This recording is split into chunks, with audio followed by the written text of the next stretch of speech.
দ্বাদশ শ্রেণীর প্রাণপ্রিয় শিক্ষার্থীবৃন্দ, তোমাদের সকলকে স্বাগত জানাচ্ছি। আমি জয়তশীল, সহকারী অধ্যাপক, বান্দরবান ক্যান্টনমেন্ট পাবলিক স্কুল ও কলেজ। আশা করি সবাই ভালো আছো, সুস্থ আছো। প্রিয় শিক্ষার্থীবৃন্দ, তোমাদের জন্য আজকে আমি জীববিজ্ঞান বিষয়ের দ্বিতীয় পত্রের অধ্যায় 5 থেকে রেসপিরেশন এন্ড ব্রিদিং এর উপর ট্রান্সপোর্টেশন অফ গ্যাসেস অর্থাৎ গ্যাসীয় পরিবহন এই ক্লাসটি নিয়ে হাজির হয়েছি। অনলাইনে এটি তোমাদের সাথে আমার ৭৯তম ক্লাস। আশা করব তোমরা প্রত্যেকটি লেসন মনোযোগ সহকারে শুনবে এবং শুনেছ। আসো প্রিয় শিক্ষার্থীবৃন্দ, লক্ষ্য করো কি লিখলাম। গ্যাসীয় পরিবহন। ফুসফুস গহ্বরের ভিতরে অ্যালভিওলাইয়ের বাতাস এবং এগুলোর প্রাচীরে অবস্থিত কৈশিক নালীর রক্তের মধ্যে অক্সিজেন ও কার্বন ডাই অক্সাইডের বিনিময় ঘটে। তোমরা জানো ফুসফুস হচ্ছে আমাদের প্রধান রেসপিরেটরি অর্গান। পরিবেশ থেকে আমরা অক্সিজেনটুকু গ্রহণ করছি, সেটা ফুসফুসে যাচ্ছে এবং যাওয়ার পর ফুসফুসের স্ট্রাকচার তো আগে পড়িয়েছি। সে অ্যালভিওলাইয়ের অভ্যন্তরে যে অ্যালভিওলার থলে বা থলি বলি আমরা, সেখানে অক্সিজেনটা চলে যায়। যাওয়ার পর এটার মূল টার্গেট হচ্ছে অক্সিজেনটা রক্তে গিয়ে মেশা। কেন? রক্তের হিমোগ্লোবিনের সাথে অক্সিহিমোগ্লোবিন যৌগ গঠন করবে এবং সেই যৌগটা কোষে কোষে যাবে, কোষের সংস্পর্শে এসে ভেঙে অক্সিজেনটা কোষে প্রবেশ করবে। টার্গেট কি? কোষের সঞ্চিত খাদ্যবস্তুটাকে ভেঙে ওই খাবারের মধ্যে যে শক্তিটা স্থৈতিক শক্তি, স্থিতিশক্তি হিসেবে জমা থাকে, সেই শক্তিটাকে রিলিজ করে গতি এবং তাপ শক্তি প্রদান করা, এবং এই শক্তি থেকেই জীব তার জীবনী শক্তিটা পেয়ে থাকে, জৈবিক কর্মকাণ্ড সম্পাদনের জন্য শক্তিটা সে লাভ করে থাকে। এখন এই অক্সিজেনটা যখন ফুসফুসে যাবে, ফুসফুসে যাওয়ার পর অ্যালভিওলার থলেতে গেল, সেখান থেকে ফুসফুসকে তার চতুর্পাশ থেকে ঘিরে যে ব্লাড ভেসেল গুলো আছে, ব্লাড ক্যাপিলারিস গুলো আছে, ছোট ছোট সূক্ষ্ম সূক্ষ্ম রক্তনালিকা, যাকে আমরা কৈশিক নালিকা বা কৈশিক জালিকা বলছি, সেই ব্যাপিত হয়ে অ্যালভিওলাইয়ের থলে থেকে ব্যাপিত হয়ে কৈশিক জালিকার অভ্যন্তরে গিয়ে রক্তের সাথে মিশবে। মেশার পর সেটা হৃৎপিণ্ডে যাবে। হৃৎপিণ্ডে যাওয়ার পর হৃৎপিণ্ডের রক্তের সাথে মিশে পরিবাহিত হবে।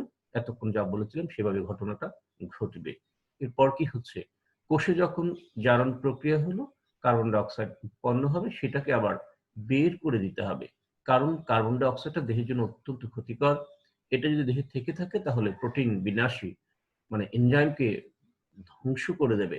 আর এনজাইম ধ্বংস হয়ে গেলে কোষের যাবতীয় জৈবিক কর্মকাণ্ড হুমকির মুখে পড়বে এবং জীবের জীবন কি বলবো শঙ্কার মানে ঝুঁকিতে পড়ে যাবে। এই জন্য এই ফুসফুস মূলত গ্যাসীয় পরিবহনের কাজটা করে থাকছে। কিভাবে করে? এই যে কোষ থেকে ফুসফুসে আসা, পরিবেশ থেকে ফুসফুসে যাওয়া, যাওয়ার পর রক্তে যাওয়া, মানে এখানে ফুসফুসটা প্রধান শ্বসন অঙ্গ, তবে রক্তের একটা বিশাল ভূমিকা আমরা এখানে দেখবো, সেটা পরে আসছে। দেখো, খেয়াল করো কি বলছি।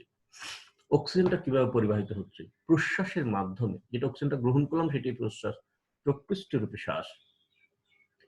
প্রশ্বাসের মাধ্যমে আগত বাতাস ফুসফুসে পৌঁছালে ফুসফুসের অ্যালভিওলাইয়ে অক্সিজেনের চাপ থাকে ১০৭ মার্কারি, পারদ মিলিমিটার পারদ চাপ। অন্যদিকে ফুসফুসের কৈশিক জালিকায় দেহ থেকে আগত রক্তে অক্সিজেনের চাপ থাকে ৪০ মিলিমিটার মার্কারি, এইচজি, পারদ চাপ বলে এটাকে। সুতরাং ফুসফুস থেকে অক্সিজেন ব্যাপন প্রক্রিয়া ফুসফুসীয় ঝিল্লি ভেদ করে রক্তে প্রবেশ করবে।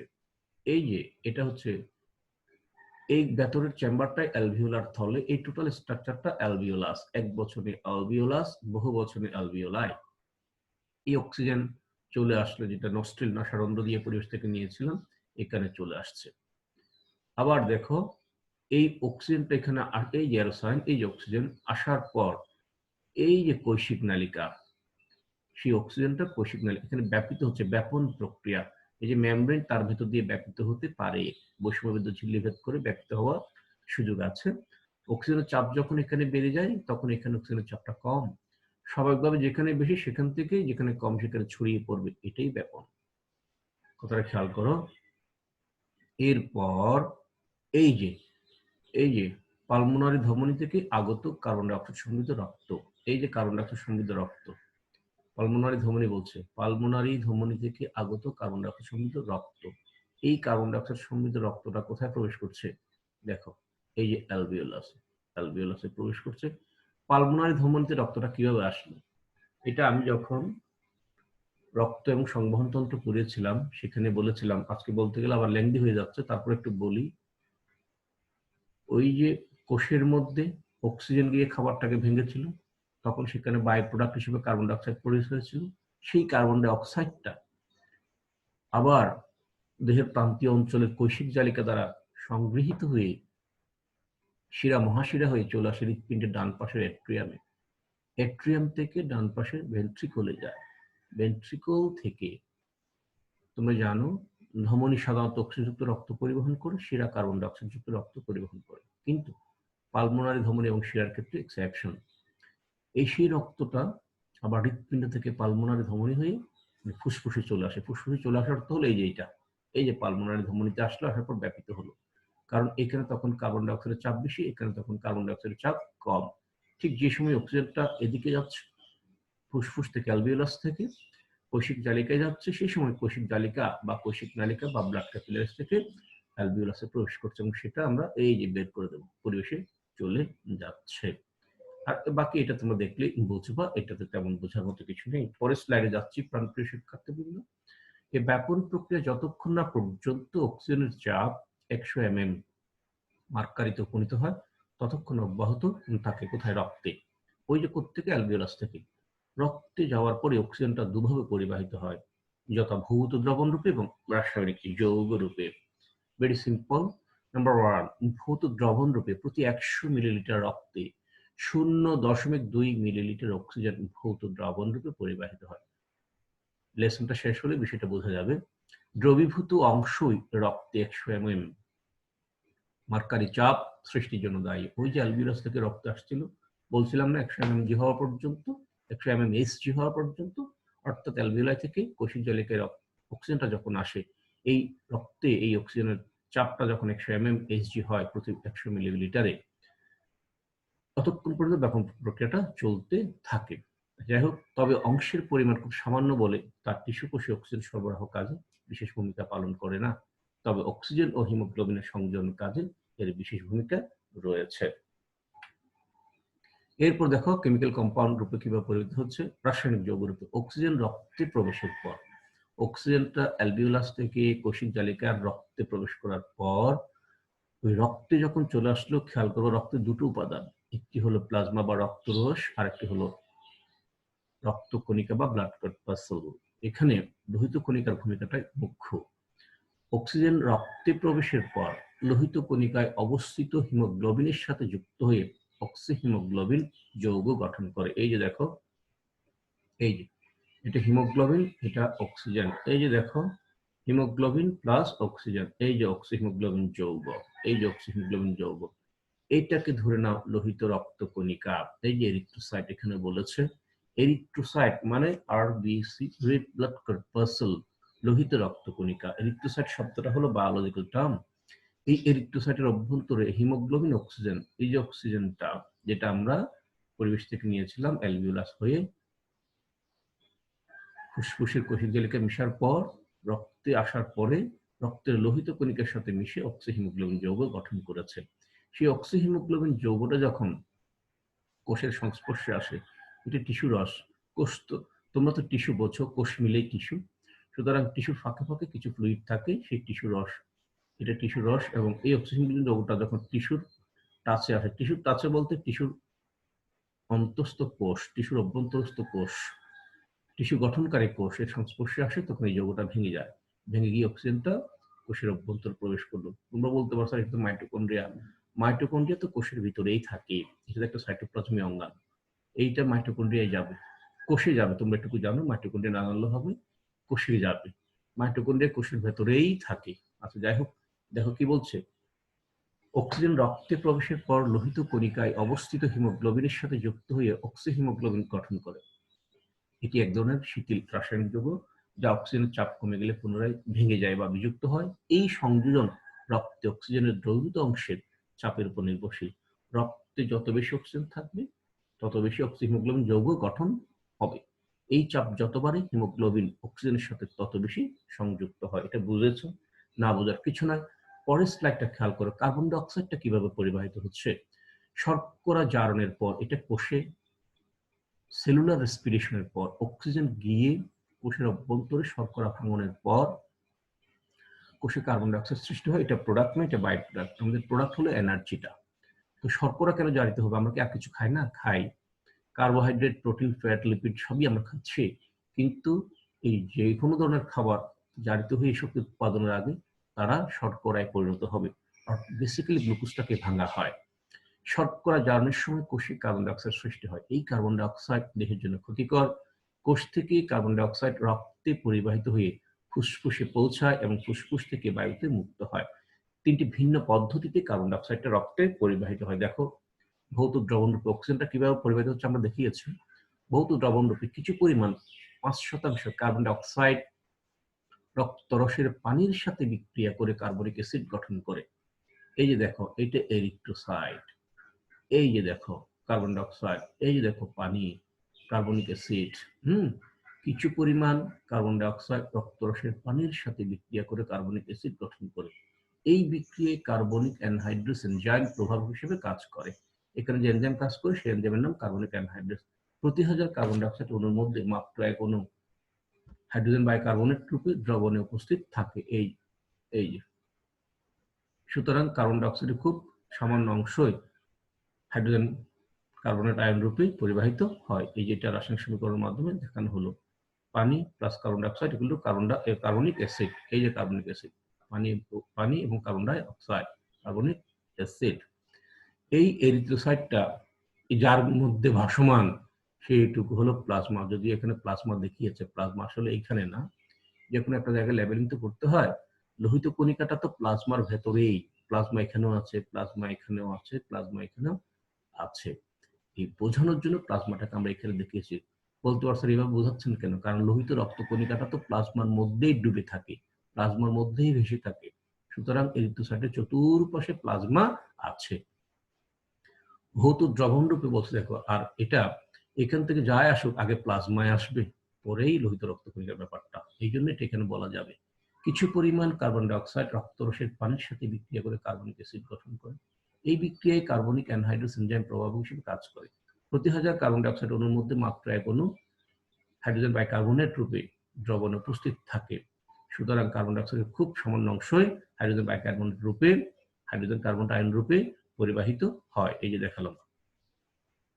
কার্বামিনো যৌগ রূপে। কার্বামিনো খেয়াল করো, টিস্যু কোষ থেকে কার্বন ডাই অক্সাইড, টিস্যু কোষ কেন বলছি, টিস্যুর অন্তস্থ কোষ, টিস্যুর গঠনকারী কোষ মিলে টিস্যু, এখান থেকে ওই যে জারণের পর রক্তের প্লাজমায় আগত কার্বন ডাই অক্সাইড এর কিছু অংশ লোহিত কণিকায় প্রবেশ করলো। এই যে লোহিত কণিকায় প্রবেশ করলো কার্বন ডাই অক্সাইড।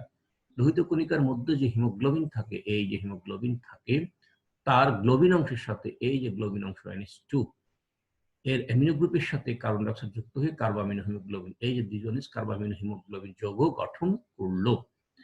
নিচে রাসায়নিক সমীকরণটা আছে, তুমি দেখে নাও। কার্বন ডাই অক্সাইড প্লাস এই যে হিমোগ্লোবিনের অ্যামিনোমূলক বা অ্যামিনো গ্রুপ, তার সাথে দেখো কি যৌগ গঠন। এই যৌগটা হলো এইভাবে দেখানো আছে। এই লাস্টলি প্রোডাক্টটা হচ্ছে কি কার্বামিনো হিমোগ্লোবিন। তারপরে দেখো কার্বন ডাই অক্সাইডের একাংশ প্লাজমা প্রোটিনের সাথে সরাসরি যুক্ত হয়ে কার্বামিনো প্রোটিন। প্লাজমা মানে রক্তরস। এটা তোমার ওই যে আগের যে ফিগারটা, অর্থাৎ এইখানে যে স্লাইডটা দেখি সেখানে দেখানো হয় নাই। এখানে একটা রাসায়নিক সমীকরণ দেওয়া আছে। কার্বন ডাই অক্সাইডের একাংশ প্লাজমা প্রোটিনের সাথে সরাসরি যুক্ত হয়ে কার্বামিনো প্রোটিন গঠন করে। এই রাসায়নিক ক্রিয়া 1 সেকেন্ডের ভগ্নাংশ সময়ে অতি দ্রুত সম্পন্ন হয়। নিচে সমীকরণটা দিয়েছে, দেখে নাও। মোট কার্বন ডাই অক্সাইডের 27% কার্বামিনো যৌগরূপে পরিবাহিত হয়। প্রতি 100 মিলিলিটার রক্তের পরিমাণ 3 মিলিলিটার, যার 2 মিলিলিটার কার্বামিনো হিমোগ্লোবিন রূপে এবং 1 মিলিলিটার কার্বামিনো প্রোটিন রূপে পরিবাহিত হয় কার্বন ডাই অক্সাইড। আচ্ছা, এরপরে দেখো এই চিত্রটা তোমরা দেখে নিবে, এটা বিভিন্ন স্লাইডে আছে। এটা এখানে শুধু বড় করে দিয়েছি বোঝার সুবিধার্থে। বাইকার্বনেট যৌগ রূপে, এটি একটু বোঝো। কার্বন ডাই অক্সাইডের বেশিরভাগই 65% রক্তে বাইকার্বনেট রূপে পরিবাহিত হয়। দেখো কিভাবে, সোডিয়াম বাইকার্বনেট এবং পটাশিয়াম বাইকার্বনেট রূপে। পরের স্লাইডে দেখো, টিস্যু রস থেকে কার্বন ডাই অক্সাইড প্রথমে প্লাজমায় ও পরে লোহিত কণিকা, এই যে লোহিত কণিকা আসলো। কার্বনিক অ্যানহাইড্রেস এনজাইমের উপস্থিতিতে লোহিত কণিকার মধ্যে কার্বন ডাই অক্সাইড পানির সাথে বিক্রিয়া করে কার্বনিক অ্যাসিড উৎপন্ন করে। এই এরপর কি করে, রক্তরসে কার্বনিক অ্যানহাইড্রেস অনুপস্থিত থাকায় রক্তরসে খুব কম মাত্রায় কার্বনিক অ্যাসিড উৎপন্ন হয়। এটা আমরা আগে পড়েছি, রক্তরসেও হয়, তবে এরিথ্রোসাইটের অভ্যন্তরে হয়। রক্তরসে এনজাইমের উপস্থিতি কম বিধায় এই যৌগটা কম উৎপন্ন হয়, কার্বনিক অ্যাসিড কম উৎপন্ন হয়। কিন্তু এখানে লোহিত রক্তকণিকার মধ্যে তুলনামূলক বেশি হয়। কি বলছে দেখো, টিস্যু রস থেকে কার্বন ডাই অক্সাইড প্রথমে প্লাজমায়, যদিও তোমরা এখানে দেখছো এই যে প্লাজমা বলছিলাম এটা চারপাশে আছে, প্লাজমায় এবং পরে লোহিত কণিকায় চলে আসলো, আসার পর পানির সাথে বিক্রিয়া করে এই carbon die oxide carbonic acid produce করে। রক্তরসে কার্বনিক অ্যানহাইড্রেস অনুপস্থিত থাকায় রক্তরসে খুব কম মাত্রায় কার্বনিক অ্যাসিড উৎপন্ন হয়। বিক্রিয়াটা নিচে দেওয়া আছে। তারপরে কি বলছে খেয়াল করো, লোহিত কণিকায় উৎপন্ন কার্বনিক অ্যাসিড, এই যে কার্বনিক অ্যাসিড বিশ্লিষ্ট হয়ে প্রোটন এবং হাইড্রোজেন বাইকার্বনেট আয়নে পরিণত হয়। এই যে দেখানো হলো পরিণত হয়। তারপর কি বলছে, লোহিত কণিকায় বেশি মাত্রায় হাইড্রোজেন কার্বনেট আয়ন সঞ্চিত হওয়ায় এর ঘনত্ব প্লাজমার তুলনায় বেশি হয়। মানে এই যে এই আয়নটার ঘনত্ব প্লাজমার তুলনায় বেশি হয়ে যায়, কারণ প্লাজমায় কার্বনিক অ্যানহাইড্রেস ও এনজাইমের উপস্থিতি কম। সেই জন্য কার্বন ডাই অক্সাইড পানিতে, পানি বলতে রক্তরসের উপাদান, প্লাজমার বাংলা হলো রক্তরস, রক্তরসের প্রায় 92% পানি, এটা তোমরা জানো। পানির সাথে বিক্রিয়া করে ওই যে কার্বনিক অ্যাসিড তৈরি করে সেটার পরিমাণ তুলনামূলক কম, কারণ সেখানে কার্বনিক অ্যানহাইড্রেস এনজাইমটা কম। এটা লোহিত কণিকায় বেশি, কোনটা, কার্বনিক অ্যানহাইড্রেস এনজাইম। এই জন্য সেখানে কার্বনিক অ্যাসিডটাও বেশি তৈরি হয় এবং সেটা আবার ভাঙে, ভাঙার পর প্রোটন এবং হাইড্রোজেন কার্বনেট আয়ন যেটা, হাইড্রোজেন বাইকার্বনেট আয়ন যেটা, যেটা বেশি হয় রক্তরসের প্লাজমার তুলনায়। ফলে কি হচ্ছে, এরপরে দেখো আয়ন লোহিত কণিকা থেকে প্লাজমায় পরিব্যাপ্ত হয়। এই যে দেখো চলে গেছে, প্লাজমা চলে গেছে, এই যে অ্যারো সাইনটা দিয়ে এই প্লাজমা মানে রক্তরসে চলে গেছে। এবং প্লাজমার যে সোডিয়াম আয়ন, এই যে তার সাথে মিলে সোডিয়াম বাইকার্বনেট তৈরি করে বা উৎপন্ন করে। খেয়াল করো, লোহিত কণিকার মধ্যে পটাশিয়াম আয়নের সাথে এই যে হাইড্রোজেন কার্বনেট আয়ন বিক্রিয়া করে পটাশিয়াম বাইকার্বনেটে পরিণত হয়। এটা হচ্ছে সোডিয়াম বাইকার্বনেট, এটা হচ্ছে পটাশিয়াম বাইকার্বনেট। এই যে এটা প্লাজমা সোডিয়াম, তার সাথে এই যে হাইড্রোজেন বাইকার্বনেট আয়ন, এটা সোডিয়াম বাইকার্বনেটে পরিণত হয়। এরপর দেখো কি করে, এই লোহিত কণিকার মধ্যে পটাশিয়াম আয়নের সাথে এই যে হাইড্রোজেন বাইকার্বনেট আয়ন বিক্রিয়া করে পটাশিয়াম বাইকার্বনেট আয়নে পরিণত হয়। এটা এখানে দেখানো হয় নাই, বিক্রিয়াটা এখানে নাই।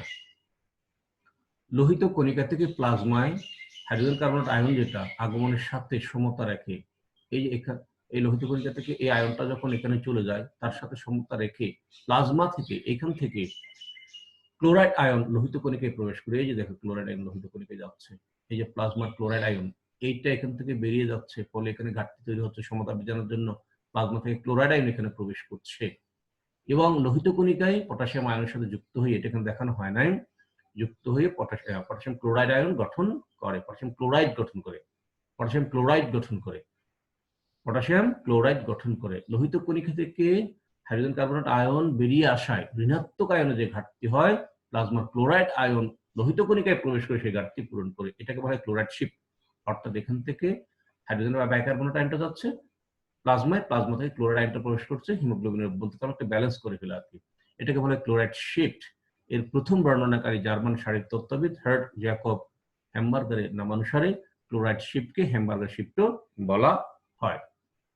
এখানে মোটামুটি আমরা গ্যাসীয় উপাদান অক্সিজেন এবং কার্বন ডাই অক্সাইডের পরিবহনটা দেখালাম। এটা তোমরা একবার দুইবার দেখলে, একটু শুনলে হয়ে যাবে, একটু শুনতে হবে, বইটা খুলে একটু পড়তে হবে, কিছু না। যাই হোক, এখন বহিঃশ্বসন অন্তঃশ্বসনের পার্থক্যটা পড়াচ্ছি, পরীক্ষা আসে না, দরকার নয়, তোমাদের বই আছে জন্য আমি দিয়েছি, পড়লে একটু বুঝতে পারবা, মানে জ্ঞানের জন্য, শেখার জন্য, জানার জন্য, শিক্ষার্থী হিসেবে, পরীক্ষার্থী হিসেবে নয়। দেখো বৈশিষ্ট্য, বহিঃশ্বসন হচ্ছে ভৌত রাসায়নিক প্রক্রিয়া, অন্তঃশ্বসন একটি জৈব রাসায়নিক প্রক্রিয়া। ক্রিয়াস্থল কোথায় সংঘটিত হয়? দেখো বহিঃশ্বসন ফুসফুসে সংঘটিত হয় আর অন্তঃশ্বসন কোষ রক্তে সংঘটিত হয়। এনজাইমের ভূমিকা, বহিঃশ্বসনে কোনো ভূমিকা নেই, অন্তঃশ্বসনের ভূমিকা ব্যাপক। প্রধান উপপর্যায় শ্বাস গ্রহণ ও শ্বাস ত্যাগ, আর এটাতে অন্তঃশ্বসন, এটা তো বিরাট ব্যাপার। উদ্ভিদ এর জৈব রাসায়নিক প্রক্রিয়া যখন পড়েছি সেখানে সেলুলার বা ইন্টারনাল রেসপিরেশনটা আমরা পড়েছি, গ্লাইকোলাইসিস, ক্রেবস চক্র ও গ্যাস পরিবহন। এই গ্লাইকোলাইসিস এখানে আকার দুটো পড়ে গেছে, একটু খেয়াল করে, একটাই হবে। শক্তি, শক্তি উৎপন্ন হয় না, নির্দিষ্ট পরিমাণে শক্তি উৎপন্ন হয়। প্রিয় শিক্ষার্থীবৃন্দ, আশা করি তোমরা বুঝতে পেরেছো। এখানে শেষ করব, অনেক ল্যাংদি হয়ে যাচ্ছে। প্রশ্ন দিলাম একটা হোমওয়ার্কের জন্য, গ্যাসীয় পরিবহন প্রক্রিয়া বিশ্লেষণ করো। আশা করি তোমরা বুঝতে পেরেছো এবং হোমওয়ার্কগুলো করছো। তো সামনে আমরা আশাবাদী যে হয়তো খুব দ্রুত স্কুল খুলে দেবে। এটা আমি বলছি না যে স্কুল এত তারিখে খুলবে, আশাবাদী। পরিস্থিতি হয়তোবা তোমাদের অনুকূলে আসতেও পারে, সেরকম মনে হচ্ছে আর কি।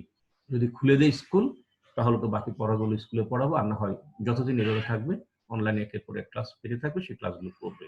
এ পর্যন্ত ভালো থাকবে, বাসায় থাকবে, সুস্থ থাকবে, স্বাস্থ্যবিধি মেনে চলবে, অনলাইন ক্লাসের সাথেই থাকবে। ভালো থেকো, সুস্থ থেকো, best of luck, thank you very much.